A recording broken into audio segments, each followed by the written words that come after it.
Before the break, we asked you who's to blame for the problem of video game addiction. Well, our crack team of calculator jockeys have tabulated the results, and 15% of you think that the game manufacturer is to blame, and 85% of you think the gamer is to blame. Well, let's go on over to Kevin and get right into it. Thank you very much, Olivia. Now, you can't stop. Just one more hour, just one more level, just one more life. You keep playing and playing and playing with no end in sight. And as games become more integrated into our lives, gaming addiction is becoming more and more of a problem. But can you really be addicted to a video game? What's causing it, and who's at fault? We have doctors and experts weighing in, folks. Let's get into it. It's The Loop.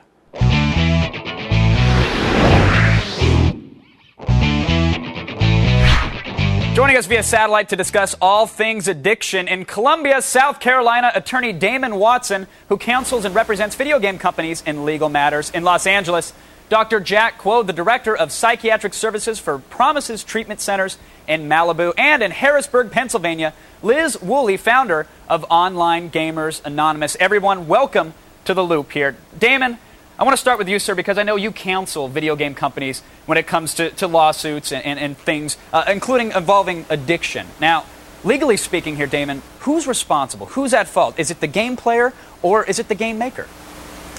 Well, that's a good question, and I always shudder to use the term addiction when we're talking about video games because it absolutely draws a comparison between games and drugs, and I really think that's a bit unfair, but the cat's out of the bag. They use the word to describe that games all the time, and when it comes right down to it, I really think that gamers, when they're adults, are responsible, and when they're not adults or when they can't look after themselves, I think that the parents are responsible just for watching what their kids play and making sure that they're not playing them too much so that they interfere with the other things they need to do in their life.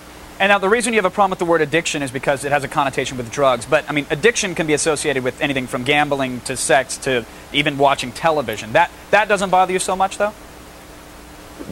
What doesn't bother me? Gambling and television and, well, no, I think that if you use the term addiction, people think of crack, heroin, and if you look at EverQuest, they've already coined the phrase EverCrack, and I think it's an unfair comparison. I think it's an unfair parallel, and I don't think that it adds to the debate to the extent that there is a debate. That's true. In fact, so, no, it still sort of bothers me. EverQuest was one of the first few games, I think, that really came out on the scene, and people said that there might be a problem with this game. In fact, Liz, in 2001, very tragic, your son took his life while playing EverQuest. Do you believe it was the game's fault there, or was there something else at play? I believe it was the game's fault because my son had been playing computer games since the early 90s, and he didn't have any problem with any other game until he started playing the EverQuest game. And I watched him go into this game, and he became completely addicted to it. And I was just shocked because I never, I wasn't expecting this. I was thinking, well, maybe he could get addicted to drugs or alcohol. But he just left all of us, and he became so immersed into that game. And, I tried to find help for him, but there wasn't any. But it definitely was an addiction. And I just want to make a comment about that EverCrack is the gamers themselves are the ones who coined that name for the game. And they're the ones who are playing it. And so I believe that, yes, they do get truly addicted to these games. Now, Damon, how do you respond to something like that here? Clearly, here's a kid who's played other video games. He gets a particular game, and it has an addictive quality that hooks him in. I think you can control whether or not you put down that controller. I don't think that games are so powerful that they suck you in and you can't get away. They are compelling. Some of these games are very engrossing. Game designers, good game designers, can design games that are replayable or that you can sit down and play for a long period of time. But you do have to check yourself and know when to get up and put the game down and go be with your kids or go do your job or go play outside or whatever other thing it is that you have to do.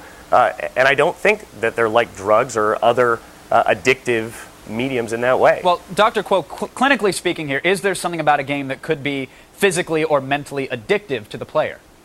I think there's a differentiation you want to make between the term addictive as it's used by lay people, and by that, hey, people can say everything from gambling to chocolate to Prada can be really addictive. In that sense, in the lay terminology, addictive has come to mean something that people find very engaging, people are very passionate about.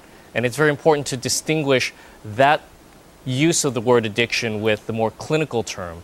And when you're using the term addiction in a clinical sense, you want to be thinking of it in terms of, hey, whatever behavior, and online gaming could potentially be one of these things, that you keep on doing despite the fact that it's causing major problems in your life. Right. When you keep on doing it, even after it's causing major problems with friends, with family, with work, with school, hey, that's when you're talking about addiction in the clinical sense. So then if a video game can trigger feelings or emotions or something in the player that they become to rely on or that they don't want to leave, it could then perhaps be addictive for that person then, in those terms.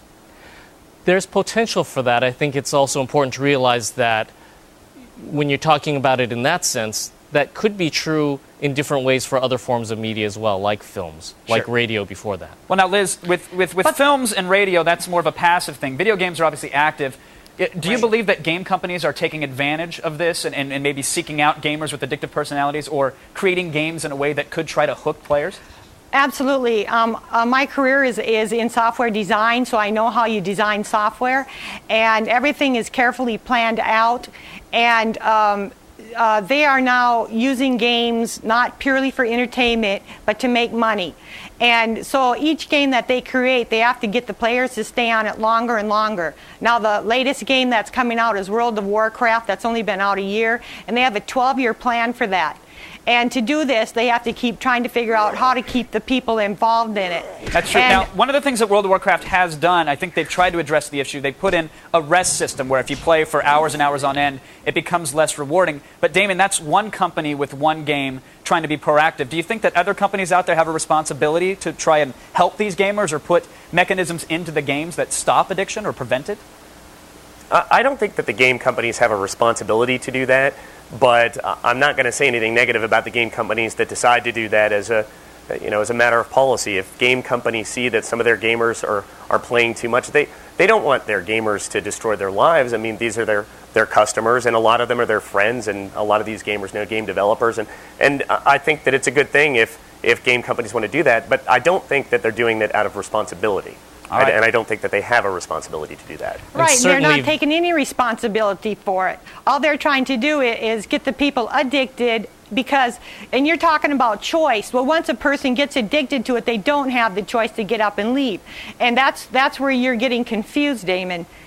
All right, folks, I don't unfortunately, agree. I hate to shut it down. I'm sorry, but we are out of time. I know we got to a very heated point, and it's clear that addiction is a very serious issue that's affecting players and creators alike. It seems that there's no clear-cut answer, though, but if someone that you know might have a video game addiction, or if you have one yourself, you can always join the message boards at Online Gamers Anonymous and try to get some help. Many thanks to attorney Damon Watson, Liz Woolley, and Dr. Jack Kuo of Promise Treatment Centers for keeping us all in the loop.